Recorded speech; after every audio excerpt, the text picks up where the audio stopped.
Bir kelime demeden çevrilip gittin. Sanki bu yaşananlar bir nağıl idi. Beni bu dumanlı şehirde bitirdin. Senin için ayrılık bir oyun idi. İndi özge birinin elinden tutup yeni hayallara yelken açırsan, bütün olanları bir anda unutup özünüz geçmişinden hara kaçırsan.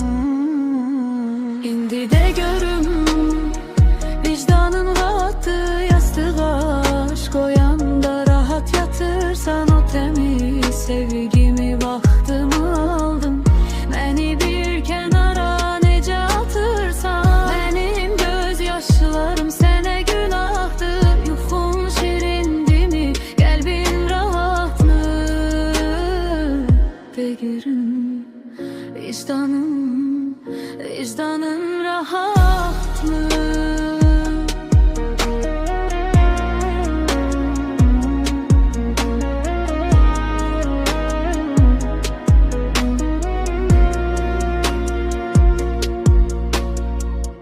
Güzgüde özünle üz üze qalanda, gözünü kaçırma öz baxışından.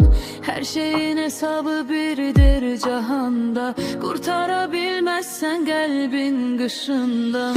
Benim ahım seni izler kölge tek, her gülüşünde bir acıda dolar. Seni bu dünyada terk etse bəxtin, sığınacaq tək yerin o vicdan olar.